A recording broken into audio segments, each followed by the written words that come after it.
यतिराज यतिराज यतिराज जय हो यतिराज यतिराज रामानुज जय हो रामानुज जय हो।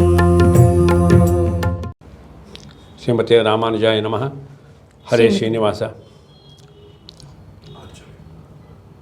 ನಾಡು ಕೊಂಡಾಡುವಂತಹ ಹಬ್ಬ ಯುಗಾದಿ ಹಬ್ಬ.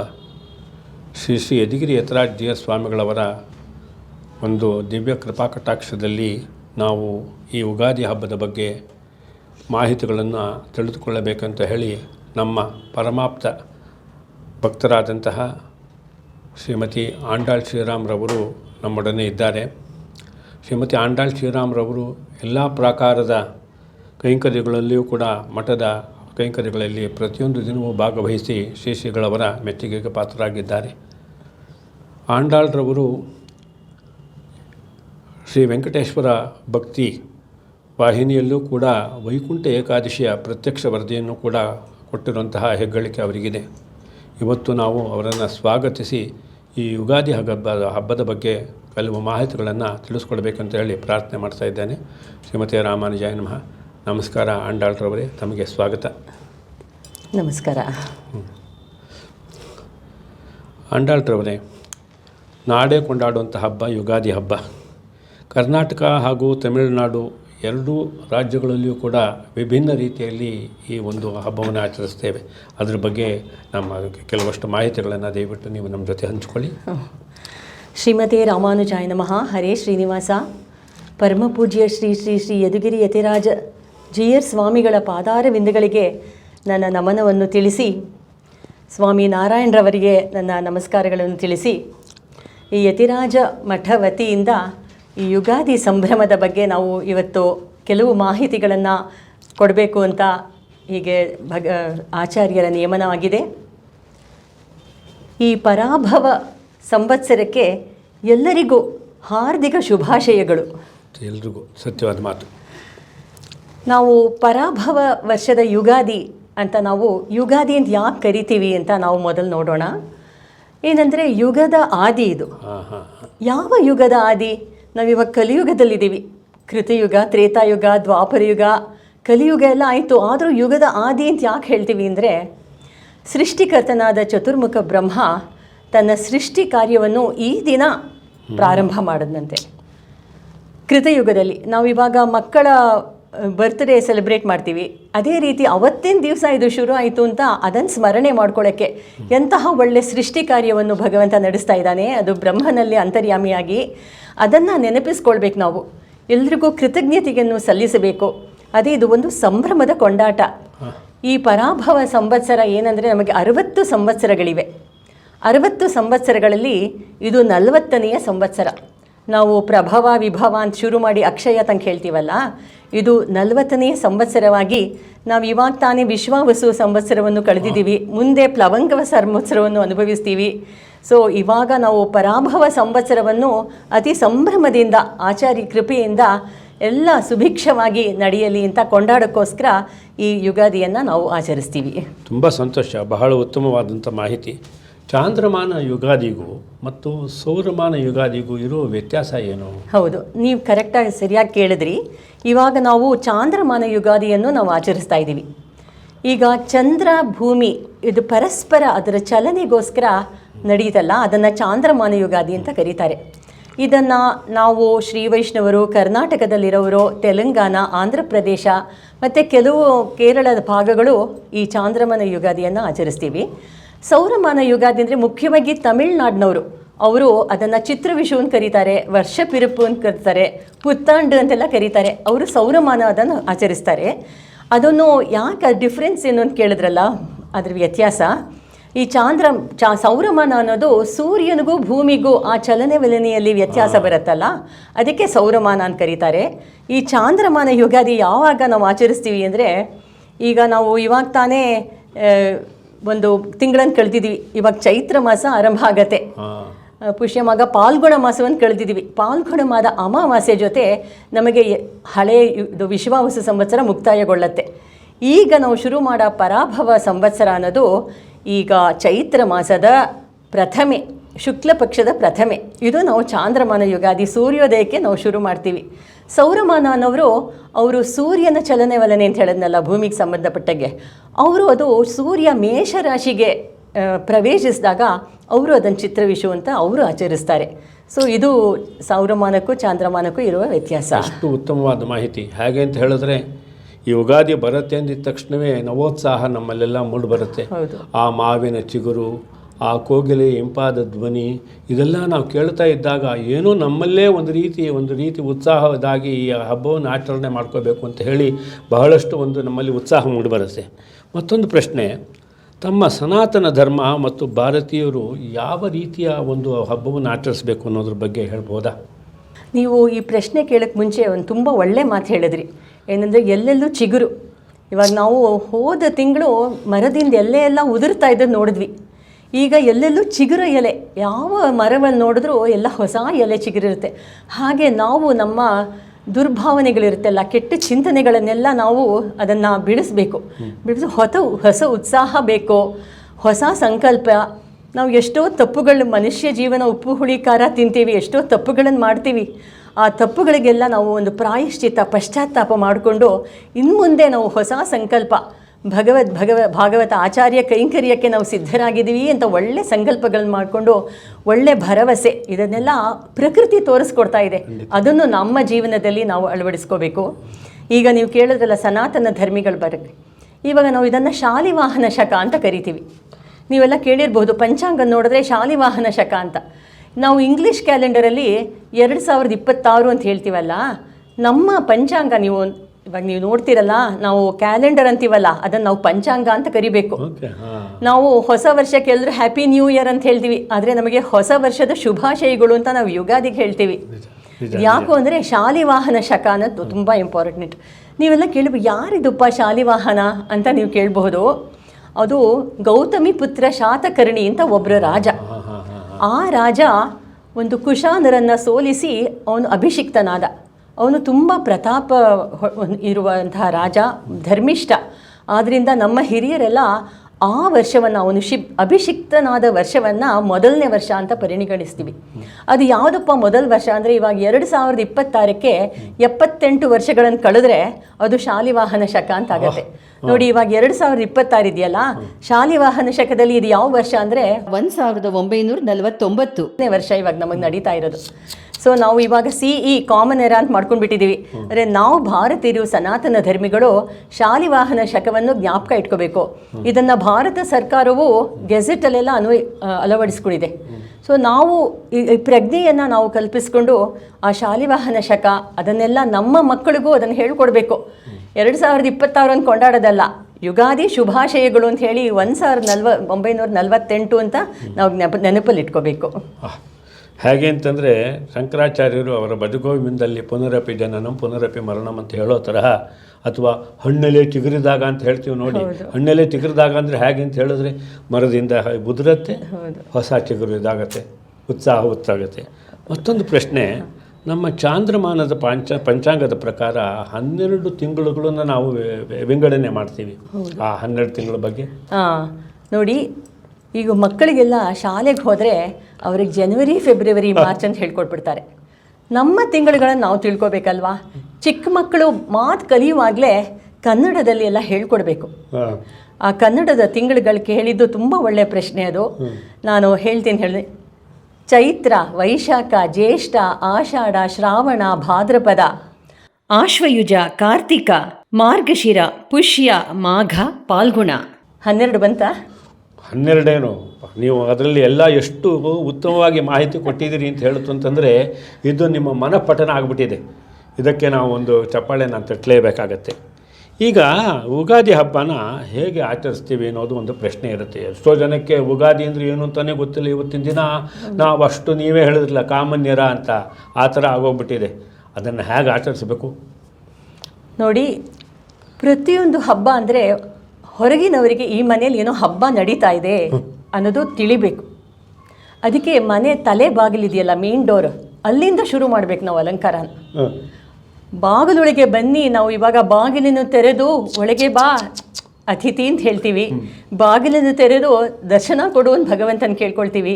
ಆ ಬಾಗಿಲಿಗೆ ಮೊದಲು ಅಲಂಕಾರ ಮಾಡಬೇಕು. ಇವಾಗ ಹಿಂದಿನ ಕಾಲದಲ್ಲಿ ಇವಾಗ ಇಂಡಿಪೆಂಡೆಂಟ್ ಹೌಸಲ್ಲಿ ಇರ್ತಿದ್ರು, ವಿಸ್ತಾರವಾಗಿ ಜಾಗ ಇರ್ತಿತ್ತು, ಹಸುಗಳೆಲ್ಲ ಬೀದಿಲಿ ಓಡಾಡ್ತಾ ಇತ್ತು. ಆ ಹಸುಗಳ ಸಗಣಿ ಒಂದು ರಾಶಿ ಸಿಗ್ತಾ ಇತ್ತು, ಅದೆಲ್ಲ ಒಳ್ಳೇದದು, ಅದಕ್ಕೆಲ್ಲ ಮೆಡಿಸಿನಲ್ ಪ್ರಾಪರ್ಟಿ ಇದೆ. ಸಗಣಿ ನೀರನ್ನು ಚೆನ್ನಾಗಿ ಸಾರಿಸಿ ದೊಡ್ಡದಾಗಿ ರಂಗೋಲಿ ಇಟ್ಟು ಕೆಲವರು ಯುಗಾದಿಯ ಶುಭಾಶಯಗಳು ತಿಳಿದವರು ಪರಾಭವ ಯುಗಾದಿಯ ಶುಭಾಶಯಗಳು ಥರ ಬರೀತಾ ಇದ್ರು. ಈಗ ಅದಕ್ಕೆ ವಸತಿನೇ ಇಲ್ಲ. ಹಸುವಿಂದ ನಮಗೆ ಸಗಣಿ ಸಿಗೋದೇ ಕಷ್ಟ ಆಗಿಬಿಟ್ಟಿದೆ. ಸರಿ, ಫ್ಲ್ಯಾಟ್ ಸಿಸ್ಟಮಲ್ಲಿ ಫ್ಲ್ಯಾಟ್ ರೀತಿ ನಾವು ಜೀವನ ನಡೆಸ್ತಾ ಇದ್ದೀವಿ.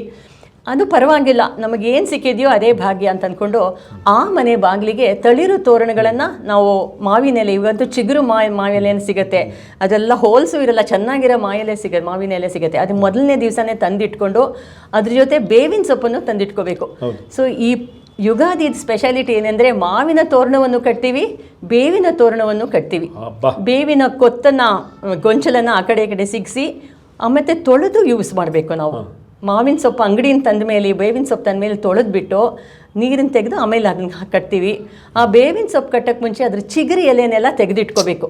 ಅದು ಯಾಕೆ ತೆಗೆದಿಟ್ಕೋಬೇಕು ಅಂತ ಮುಂದಿನ ಪ್ರಶ್ನೆಗಳಲ್ಲಿ ಹೇಳ್ತೀನಿ. ಸರಿ, ದೊಡ್ಡದಾಗಿ ರಂಗೋಲಿ ಇಡಬೇಕು, ಅದಾಯ್ತಾ ಮೊದಲನೇದು. ಇನ್ನೇನಾದರೂ ನಮಗೊಂದು ಹಾಡು ಜ್ಞಾಪಕ ಬರುತ್ತೆ, ಮಾಮರವಿಲ್ಲೋ ಕೋಗಿಲೆಯೆಲ್ಲೋ ಏನಿ ಸ್ನೇಹ ಸಂಬಂಧ. ಅದ್ರ ಜೊತೆಗೆ ನಾವು ಇನ್ನೊಂದು ಮರೆತುಬಿಟ್ವಿ, ಈ ವೈಶಾಖ ಮಾಸ ಹುಟ್ಟಿದ ತಕ್ಷಣವೇ ಮಲ್ಲಿಗೆ ತಾನಾಗಿ ಅರಳೋದ್ರಿಂದ ಆ ಕಂಪಿದೆ ನೋಡಿ, ಆ ಕಂಪು ಪೂರ್ತಿ ಮನೆ ಪೂರ್ತಿ ಆವರಿಸಿದಾಗ ದೀಪಕ್ಕಿಂತ ಹೆಚ್ಚಾಗಿ ಮಲ್ಲಿಗೆ ಇದು ಅದರದ್ದು ಮುಖ್ಯವಾದದ್ದು. ಆಮೇಲೆ ಈ ದೇವ್ರ ಕೋಣೆ ಇದೆಯಲ್ಲ, ದೇವ್ರ ಕೋಣೆ ಮನೆ, ಇದನ್ನು ಯಾವ ರೀತಿ ನಾವು ಸಿದ್ಧ ಮಾಡ್ಕೋಬೇಕು ಹಬ್ಬಕ್ಕೋಸ್ಕರ? ಹೌದು ನೋಡಿ, ಇವಾಗ ದೇವ್ರ ಕೋಣೆ ಅಂತ ಇರೋದೇ ಅಪರೂಪ. ಒಂದು ರೂಮ್, ಒಂದು ಶೆಲ್ಫನ್ನು ಇಟ್ಬಿಟ್ಟಿರ್ತಾರೆ ದೇವರಿಗೆ, ಏನೋ ಅಭಾವ ಇರ್ಬೋದು. ಆದರೆ ದೇವ್ರ ಕೋಣೆ ಬಗ್ಗೆ ಕೇಳಿದ್ರಿಂದ ಅದನ್ನು ಹೇಳ್ತೀನಿ. ಅದನ್ನು ತುಂಬ ದಿನನಿತ್ಯವೇ ಅದನ್ನು ಸ್ವಚ್ಛವಾಗಿಡಬೇಕು. ಗುಡಿಸಿ ಒರೆಸಿ ರಂಗೋಲಿ ಇಟ್ಟು ಭಗವಂತನಿಗೆ ದೀಪಗಳು, ಮನೇಲಿ ತುಂಬ ದೀಪ ಹಚ್ಚಿದಷ್ಟು ಆ ಜ್ಯೋತಿ ಒಳ್ಳೆಯದು ನಮಗೆ, ಅಂಧಕಾರವನ್ನೆಲ್ಲ ತೊಲಗಿಸುವಂತಹದ್ದು ಜ್ಯೋತಿ. ಎಲ್ಲ ದೇವರಿಗೆಲ್ಲ ಹೂವೆಲ್ಲ ತಂದಿಟ್ಕೋಬೇಕು ಹಿಂದಿನ ದಿವಸನೇ. ಹೂ ಅಂಗಡಿ ಅಂತಂದರೆ ನೀರನ್ನು ಚಿಮುಕಿಸಿ ಶುಭ್ರವಾಗಿ ಅದನ್ನು ಭಗವಂತನಿಗೆ ಸುವಾಸನೆ ಇರುವಂತಹ ಹೂವು, ತುಳಸಿ ರೆಡಿ ಮಾಡ್ಕೋಬೇಕು.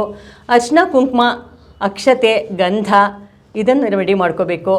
ಮತ್ತು ಬೇವು ಬೆಲ್ಲ ಅದು ತುಂಬ ಇಂಪಾರ್ಟೆಂಟ್, ಅದನ್ನು ಮುಂದೆ ಹೇಳ್ತೀನಿ ಅದ್ರ ಬಗ್ಗೆ, ನೀವು ಕೇಳಬೇಕು ಅದ್ರ ಬಗ್ಗೆ. ಅದನ್ನು ನಾವು ರೆಡಿ ಮಾಡ್ಕೋಬೇಕು.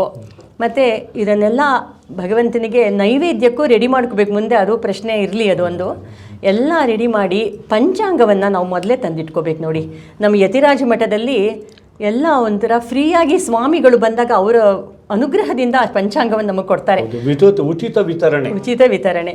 ಅದನ್ನು ನಾವು ಅರ್ಶಿನ ಕುಂಕುಮ ಇಟ್ಟು ಪೂಜೆ ಮಾಡಬೇಕು ಮುಂದೆ. ಇದನ್ನೆಲ್ಲ ಇಷ್ಟು ಅಣಿಯಾಗಿ ರೆಡಿಯಾಗಿ ಇಟ್ಕೋಬೇಕು.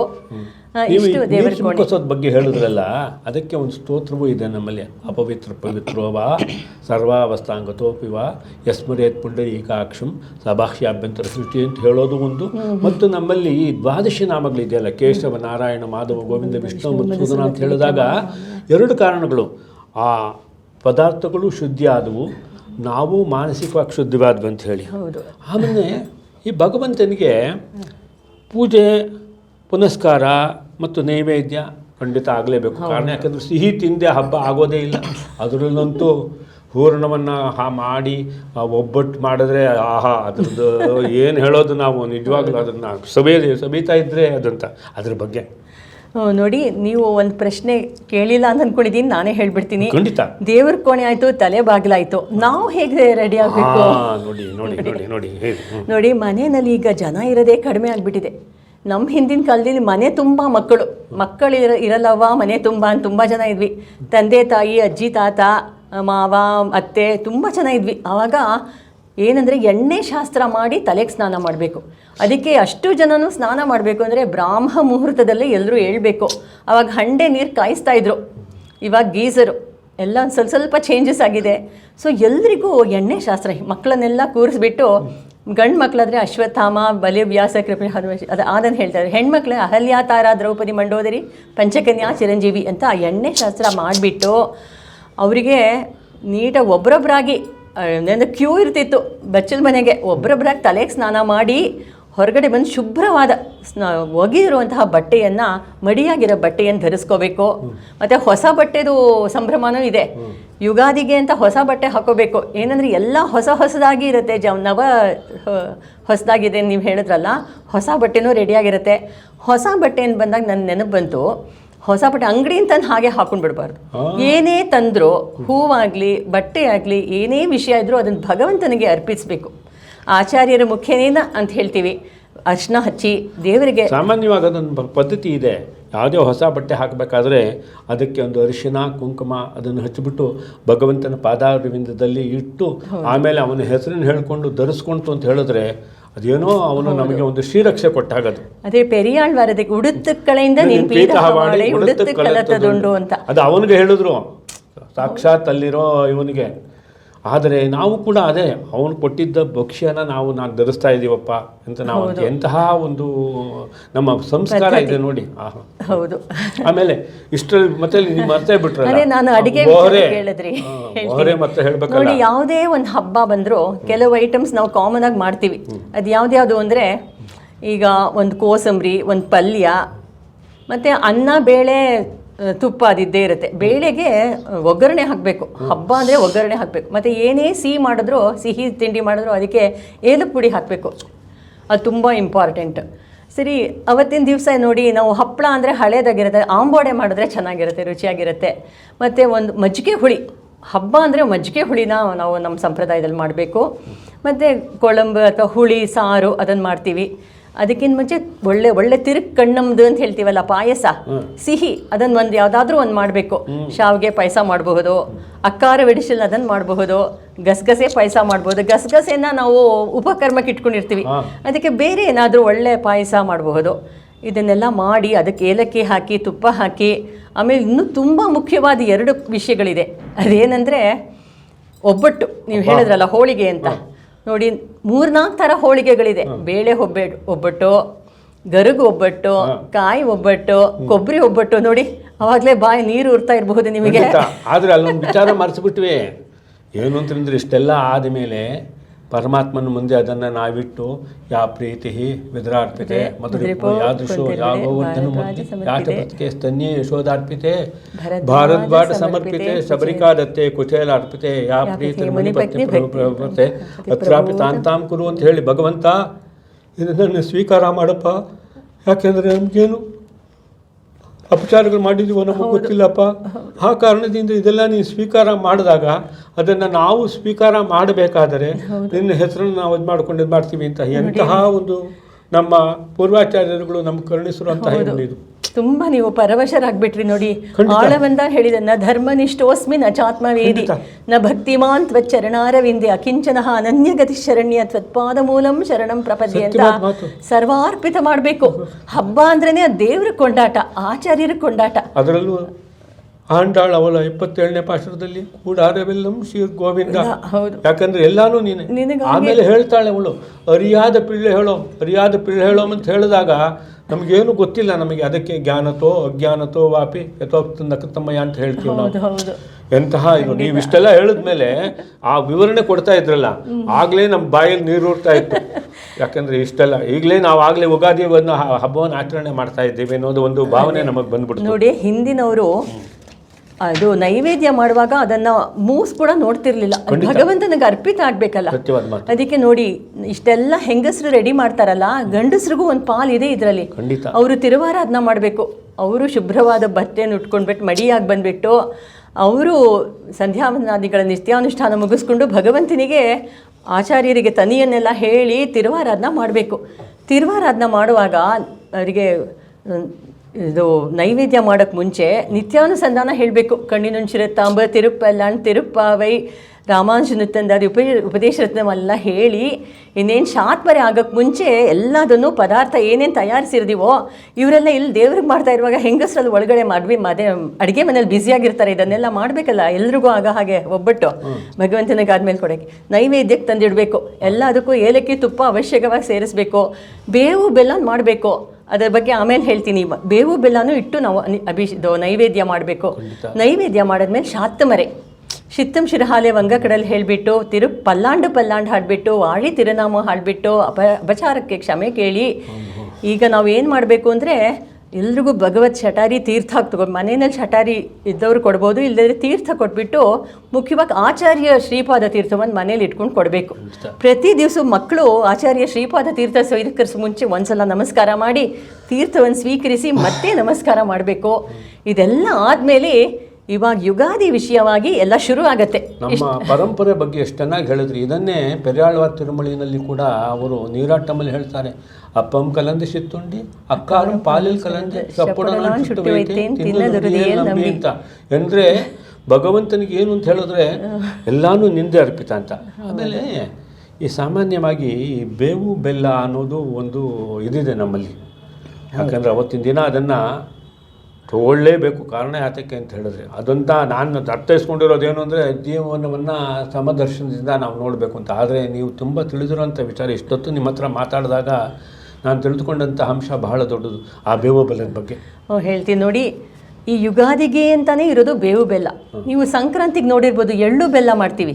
ಅದಕ್ಕೆ ಒಳ್ಳೆ ಮಾತಾಡು ಅಂತಲೂ ಹೇಳ್ತಾರೆ, ಒಳ್ಳೆ ಮಾತಾಡಬೇಕು. ಮತ್ತು ಆ ಚಿತ್ರವಿಷು ಅಂತ ತಮಿಳ್ನವರು ಕೊಂಡಾಡ್ತಾರಲ್ಲ, ಪುತ್ತಾಂಡ, ಅದನ್ನು ಅವರು ಮಾವಿನಕಾಯಿ ಬೆಲ್ಲ, ಮಾಂಗೋಂ ಬೆಲ್ಲ ಅಂತ ಹೇಳ್ತಾರೆ, ಮಾಂಗ ಬೆಲ್ಲ ಅಂತ ಹೇಳ್ತಾರೆ. ಇವಾಗ ಇದಕ್ಕೆ ಬೇವು ಬೆಲ್ಲ. ನೋಡಿ, ಹೊಸ ವರ್ಷ ಅಂದರೆ ಲೈಫ್ನಲ್ಲಿ ಸುಖನೂ ಇರುತ್ತೆ, ದುಃಖನೂ ಇರುತ್ತೆ. ECG ಕರು ತೊಗೊಂಡ್ರೆ ಮೇಲೆ ಕೆಳಗೆ ಹೋಗ್ತಿರಲ್ವಾ, ಅದಿದ್ರೇ ಜೀವನ. ಅದು ಒಂದು ಸ್ಮರಿಸ್ಯ. ದುಃಖ ಬಂದಾಗ ದೇವ್ರ ಹತ್ರ, ಸಂಕಟ ಬಂದಾಗ ವೆಂಕಟರಮಣ ಅಂತ ನಾವು ಸ್ಮರಿಸ್ತೀವಿ. ಸದಾ ಸುಖ ಇರೋಕ್ಕಾಗಲ್ಲ, ಅದಕ್ಕೆ ಸಮ ಪ್ರಮಾಣದಲ್ಲಿ ಮಾಡಬೇಕು ಅಂತಾರೆ. ಬೇವು ಬೆಲ್ಲ ಅದನ್ನು ಪ್ರಿಪೇರ್ ಮಾಡುವಾಗ ಬೇವು ನಾವು ಚಿಗುರು ತೆಗೆದಿಟ್ಕೊಂಡಿರ್ತಲ್ಲ ಅದನ್ನು ಇದನ್ನು ಕುಟ್ಟಬೇಕು. ಮತ್ತು ಬೆಲ್ಲದ ಪುಡಿ, ಏಲಕ್ಕಿ ಪುಡಿ, ಬೆಲ್ಲದ ಪುಡಿ ಮೊದಲು, ಬೆಲ್ಲದ ಪುಡಿ, ಏಲಕ್ಕಿ, ತುಪ್ಪ ಎಲ್ಲ ಹಾಕಿ ಅದನ್ನು ಒಂದು ರುಚಿಯಾದ ಸ್ವಾದಿಷ್ಟವಾದ ಆಹಾರ. ಅದು ನೋಡಿ, ಬೇವಿನಲ್ಲಿ ಆವಾಗಲೇ ಮೆಡಿಸಿನಲ್ ಪ್ರಾಪರ್ಟಿ ತುಂಬ ಇದೆ. ನಮ್ಮ ಹೊಟ್ಟೆನಲ್ಲಿ ಟಾಕ್ಸಿಕ್ಸ್ ಇರುತ್ತಲ್ಲ, ಅದೆಲ್ಲ ಪರಿಹಾರ ಆಗತ್ತೆ, ಹೋಗುತ್ತೆ. ಮತ್ತು ನಮಗೆ ಏನೋ ಅದನ್ನು ಸುಖ ದುಃಖೇ ಸಮೀಕೃತ್ವ ಲಾಭಾಲಾಭವು ಜಯೋ ಅಂತ ಕೃಷ್ಣ ಭಗವದ್ಗೀತೆಯಲ್ಲಿ ಹೇಳಿದ್ದೀನಿ. ಎಲ್ಲವನ್ನು ಸಮದರ್ಶಿಗಳಾಗಿರ್ಬೇಕು ನಾವು. ದುಃಖ ಬಂದರೆ ಭಗವಂತ ಇದ್ದಾನೆ ಕಾಪಾಡೋಕ್ಕೆ, ನಮ್ಮ GR ಸ್ವಾಮಿ ಇದ್ದಾರೆ ನಮ್ಮನ್ನು ಕಾಪಾಡೋಕ್ಕೆ ಅಂತ. ಸುಖ ಬಂದಾಗ ಅದನ್ನು ನಾವು ಅವ್ರ ಹತ್ರ ಶೇರ್ ಮಾಡ್ಕೋಬೇಕು. ಭಗವಂತನ ಹೇಗೆ ದುಃಖಕ್ಕೆ ನಾವು ಹತ್ರ ಹೋಗ್ತೀವೋ, ಸುಖ ಬಂದಾಗ ಅದನ್ನು ಅವನಿಗೆ ಅರ್ಪಿಸಬೇಕು. ಸರ್ವಾರ್ಪಣಂ. ಎಲ್ಲ ಏನೇ ಮಾಡಬೇಕಾದ್ರೂ ಅದಕ್ಕೆ ಪೂರ್ವಭಾವಿಯಾಗಿ ಒಂದು ಶ್ಲೋಕ ಅಂತ ಒಂದಿರುತ್ತೆ. ಈ ಬೇವು ಬೆಲ್ಲ ತಗೋಬೇಕಾದ್ರೂ ಕೂಡ ಅದೇನೋ ಶತಾಯ ಕರೆಕ್ಟ್, ಹೌದು. ಶತಾಯುರ್ ವಜ್ರದೇಹಾಯ ಸರ್ವ ಸಂಪತ್ಕರಾಯ ಚ ಸರ್ವಾರಿಷ್ಟ ವಿನಾಶಾಯ ನಿಂಬಕಂ ದಳಭಕ್ಷಣಂ ಅಂತ. ನೋಡಿ, ಶತಾಯುರ್ ವಜ್ರ ದೇಹ ಬೇಕು. ದೇಹ ಯಾಕೆ ಅಂದರೆ ಭಗವಂತನ ಸೇವೆಗೆ, ಆಚಾರ್ಯರ ಸೇವೆಗೆ ದೇಹ ಚೆನ್ನಾಗಿ. ಮಕ್ಕಳನ್ನೆಲ್ಲ ನಾವು ನೋಡಿ, ನಮ್ಮ ಸಂಸ್ಕೃತಿಯನ್ನು ಅವ್ರಿಗೆ ತಿಳಿಸಿದ್ರೆ ತಾನೇ ಮುಂದೆ ಅದು ನಡ್ಕೊಂಡು ಹೋಗೋದು. ನಾವು ಇವತ್ತು ಒಂದು ಫಾಲೋ ಮಾಡ್ತಾ ಇದ್ದೀವಿ, ಇವತ್ತು ಯುಗಾದಿ ಸಂಭ್ರಮ ಮಾಡ್ತಾ ಇದ್ದೀವಿ ಅಂದರೆ ನಮ್ಮ ಹಿರಿಯರು ನಮಗೆ ದಾರಿ ಕೊಟ್ಟರು ನಮಗೆ. ಅದೇ ರೀತಿ ಮಕ್ಕಳು ಕೊಡೋಕ್ಕೆ ನಮಗೆ ವಜ್ರದಂತಹ ದೇಹ ಬೇಕು. ಮತ್ತು ಸರ್ವ ಸಂಪತ್ಕರಾಯ ಚ, ಹಣನೂ ಒಂದೇ ಅಲ್ಲ, ಸಂಪತ್ತಂದರೆ ಆರೋಗ್ಯನೂ ಸಂಪತ್ತು, ಮಕ್ಕಳೆಲ್ಲ ಆನಂದವಾಗಿ ನೆಮ್ಮದಿಯಾಗಿರೋದು ಒಂದು ಸಂಪತ್ತು. ಇದು ಸರ್ವ ಸಂಪತ್ಕರಾಯ ಚ ಸರ್ವಾರಿಷ್ಟ ವಿನಾಶಾಯ, ನಮಗೆ ದುಃಖಗಳು ಬರಬಾರ್ದು. ಅರಿಷ್ಟ ಅಂದರೆ ನಮಗೆ ದ್ವೇಷಿಗಳು ಅಂತ ಯಾರೂ ಇಲ್ಲ. ಅಂದರೆ ನಮ್ಮ ಅರಿಷಡ್ವರ್ಗಗಳೇ ನಮ್ಮ ದ್ವೇಷಿ. ಮದ ವಾತ್ಸಲ್ಯ, ಕಾಮ, ಕ್ರೋಧ, ಲೋಭ, ಮೋಹ, ಮದ, ಮಾತ್ಸರ್ಯ ಇದೆಯಲ್ಲ, ಅದೆಲ್ಲ ತೊಲಗ್ಲಿಪ್ಪ, ನಮಗೆ ನೈಚ್ಯಾನುಸಂಧಾನ ಬರಲಿ ಅಂತ ಭಗವಂತನ ಪ್ರಾರ್ಥಿಸ್ಕೋಬೇಕು.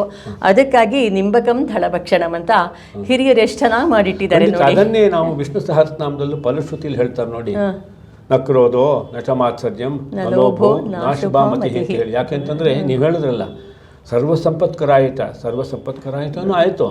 ಮುಖ್ಯ ಬೇಕಾಗಿರೋದು ಸರ್ವಾರಿಷ್ಟು ವಿನಾಶಾಯ.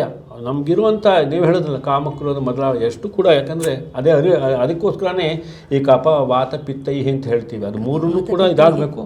ಮಿಕ್ಕಿದ್ದು ಹೊರಗಡೆ ಬರುವಂಥ ಅಷ್ಟು ಕಷ್ಟಗಳು ನಮಗೆ ನಿವಾರಣೆ ಆಗಬೇಕು ಅಂತ. ಆಮೇಲೆ ಬೇವು ಬೆಲ್ಲ ತಿಂದ ಮೇಲೆ ಉಪಯೋಗ ಹೇಳಿದ್ರಿ. ಈಗ ಮುಂದೆ ಏನು ಕಾರ್ಯಕ್ರಮ? ನೋಡಿ, ಮುಂದೆ ಭೋಜನ ಕಾದಿದೆ. ಅದಕ್ಕೆ ಮುಂಚೆ ನೋಡಿ, ನಾವು ಇಷ್ಟು ದಿವಸನೂ ಕ್ಯಾಲೆಂಡರು, ಪಂಚಾಂಗ ಅಂತೆಲ್ಲ ಮಾತಾಡವಲ್ಲ. ಪಂಚಾಂಗ ನಮಗೆ ಪರಾಭವ ಸಂವತ್ಸರದ ಯತಿಗಿರಿ ಯತಿರಾಜ ಮಠದ ಪಂಚಾಂಗ ನಮ್ಮ ಕೈಯಲ್ಲಿದೆ. ಅದಕ್ಕೆ ಪೂಜೆ ಮಾಡಬೇಕು. ಯಾಕಂದರೆ ಆ ಪಂಚಾಂಗ ಅಷ್ಟು ಪವಿತ್ರವಾದದ್ದು. ಮುಂದೆ ನಮ್ಮ ಈ ವರ್ಷದಲ್ಲಿ ಎಲ್ಲ ನಡೆಯುವಂತಹ ಪ್ರತಿಯೊಂದು ಚಟುವಟಿಕೆ, ಉತ್ಸವ ಎಲ್ಲ ಅದರಲ್ಲಿದೆ. ಈಗ ಪಂಚಾಂಗ ಅಂದ್ರೆ ಅದರಲ್ಲಿ ನಾನಾ ರೀತಿಯಾದ ಒಂದು ಮಾಹಿತಿಗಳಿರುತ್ತೆ. ಏನಂದರೆ ಕೆಲವರಿಗೆ ಕಂದಾಯ ಫಲದ ಮೇಲೆ ತುಂಬ ಆಸೆ, ಕೆಲವರು ರಾಶಿ ಫಲ ಏನು ನೋಡಬೇಕು, ಮತ್ತು ಇದು ರಾಹುಕಾಲ, ಯಮಗಂಡ ಕಾಲ ಅದನ್ನೆಲ್ಲ ನೋಡೋಕ್ಕೆ ಕೆಲವರು ಜ್ಯೋತಿಷ್ಯರೆಲ್ಲ ಉಪಯೋಗಿಸ್ತಾರೆ.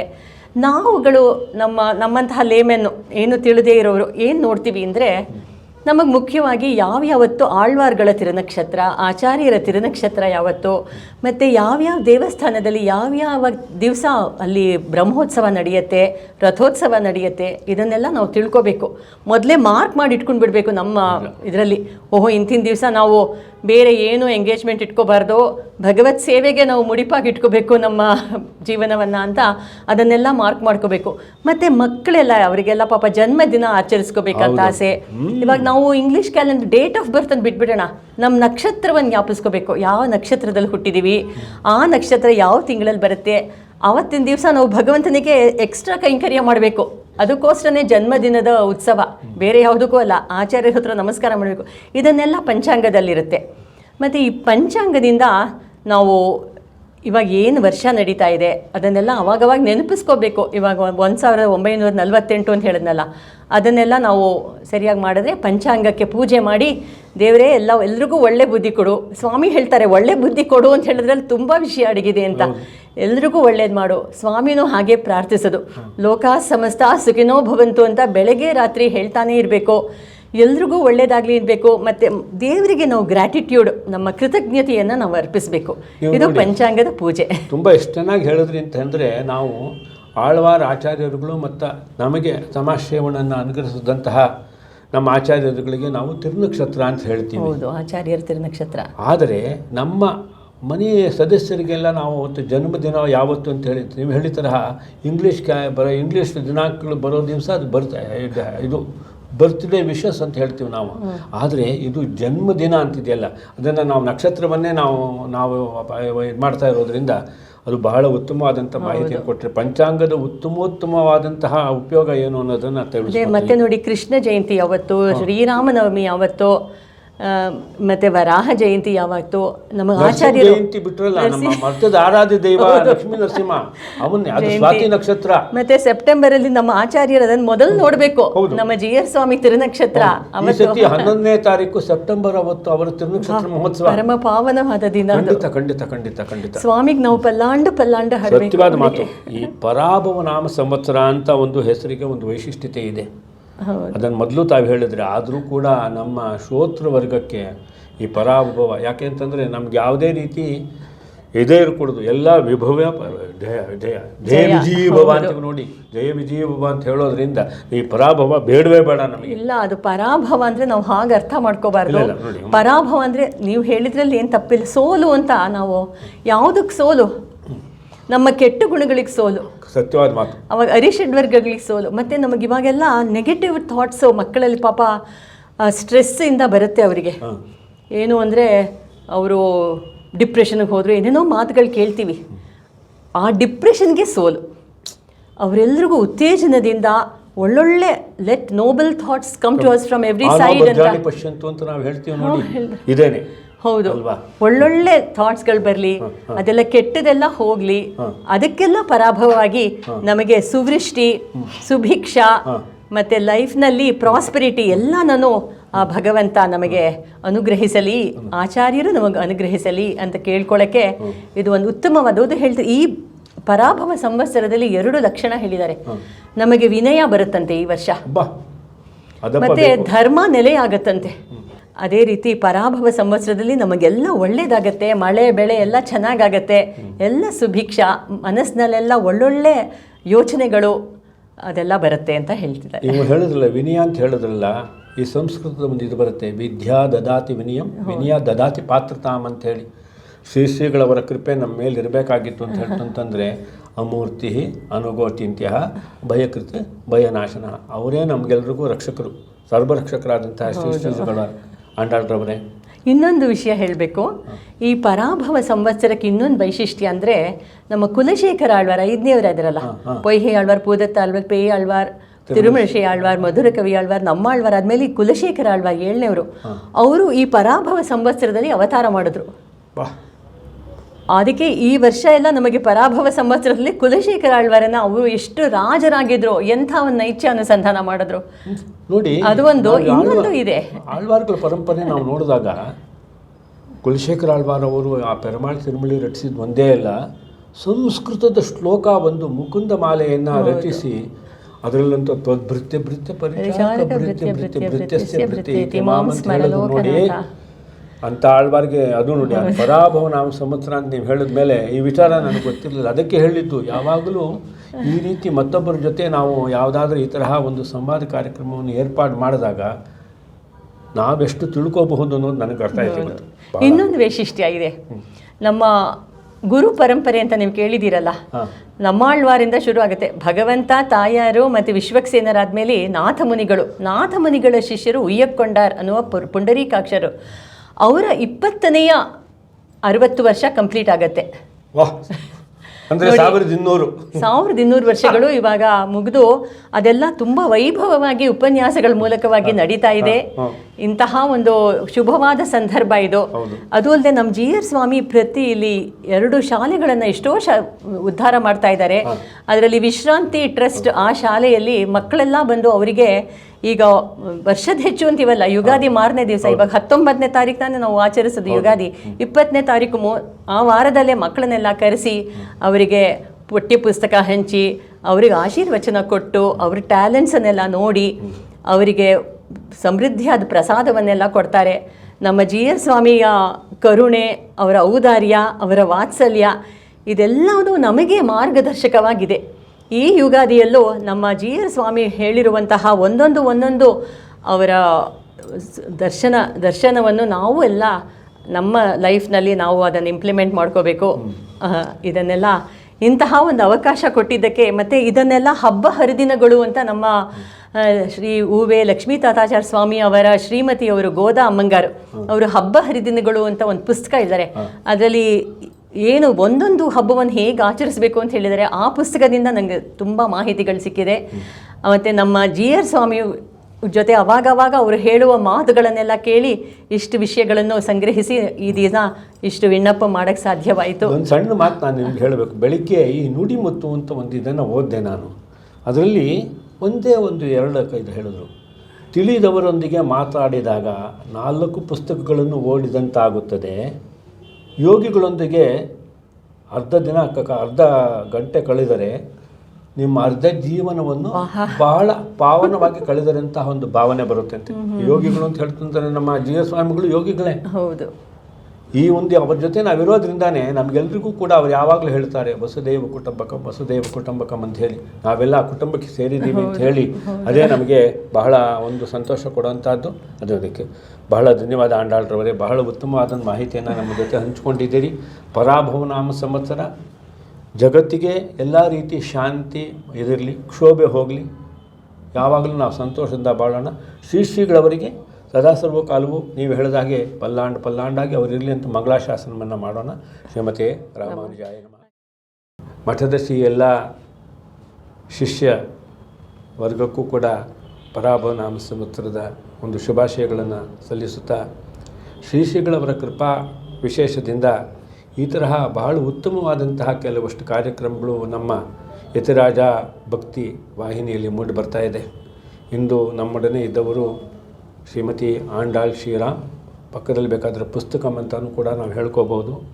ಅವರು ಉತ್ತಮ ಸಂಗೀತಗಾರ್ತಿ ಮತ್ತು ಉತ್ತಮವಾದಂತಹ ವಾಗ್ಮಿ ಮತ್ತು ನಮ್ಮ ಶ್ರೀವೈಷ್ಣವ ಸಿದ್ಧಾಂತದ ಬಗ್ಗೆ ನಿಖರವಾಗಿ ಮಾತಾಡುವಂತಹ ಒಂದು ಇದನ್ನು ಶ್ರೀಗಳವರ ಕೃಪಾ ವಿಶೇಷದಿಂದಲೇ ಅವ್ರಿಗೆ ಬಂದಿದೆ ಅಂತ ಹೇಳಿದ್ರೆ ಆಶ್ಚರ್ಯ ಇಲ್ಲ. ಅವರೆಲ್ಲರಿಗೂ ಕೂಡ ನಾವು ನಮ್ಮ ಕೃತಜ್ಞತೆಗಳನ್ನು ಸಲ್ಲಿಸೋಣ. ಶ್ರೀಮತಿ ರಾಮಾನುಜಾಯ ನಮಃ. ಶ್ರೀ ಹರೇ ಶ್ರೀನಿವಾಸ. ಇಂತಹ ಒಂದು ಅವಕಾಶವನ್ನು ಕಲ್ಪಿಸಿಕೊಟ್ಟ ಯತಿರಾಜ ಭಕ್ತಿ ಚಾನೆಲ್ ಅದು ನಡೆಯುತ್ತಿರುವುದು ನಮ್ಮ ಪರಮ ಪೂಜ್ಯ ಶ್ರೀ ಶ್ರೀ ಶ್ರೀ ಯದುಗಿರಿ ಯತಿರಾಜ GR ಸ್ವಾಮಿಗಳ ಅನುಗ್ರಹದಿಂದ. ಇವರಿಗೆ ನನ್ನ ಧನ್ಯವಾದಗಳನ್ನು, ಅವರ ಪಾದಾರವಿಂದಗಳಿಗೆ ನನ್ನ ನಮನಗಳನ್ನು ತಿಳಿಸ್ತೀನಿ. ಶ್ರೀಮತೆ ರಾಮಾನುಜಾಯ ನಮಃ. ಹರೇ ಶ್ರೀನಿವಾಸ. ಪರಾಭವ ಸಂವತ್ಸರದ ಯುಗಾದಿಯ ಶುಭಾಶಯಗಳು ಎಲ್ರಿಗೂ. ಈ ರೀತಿಯ ಉತ್ತಮವಾದ ಕಾರ್ಯಕ್ರಮಗಳು ಬಹಳಷ್ಟು ಮೂಡಿ ಬರ್ತಾನೇ ಇರುತ್ತೆ. ಮತ್ತೊಂದು ವಿಶೇಷ ಕಾರ್ಯಕ್ರಮದ ಜೊತೆಗೆ ತಮ್ಮೆಲ್ಲರೂ ಕೂಡ ಭೇಟಿಯಾಗುವಂತಹ ಒಂದು ಸಂದರ್ಭ ಶೀಘ್ರದಲ್ಲೇ ಒದಗಿ ಬರುತ್ತೆ ಅಂತ ಹೇಳಿಕೊಂಡು ಎಲ್ಲರಿಗೂ ಧನ್ಯವಾದಗಳನ್ನು ಅರ್ಪಿಸ್ತಾ ಇದ್ದೇವೆ. ಶ್ರೀಮತಿ ರಾಮಾನುಜಾಯ ನಮಃ. ಹರೇ ಶ್ರೀನಿವಾಸ. ಯತಿರಾಜ ಯತಿರಾಜ ಯತಿರಾಜ ಜಯ ಹೋ. यतिराज यतिराज रामानुज जय हो रामानुज जय हो।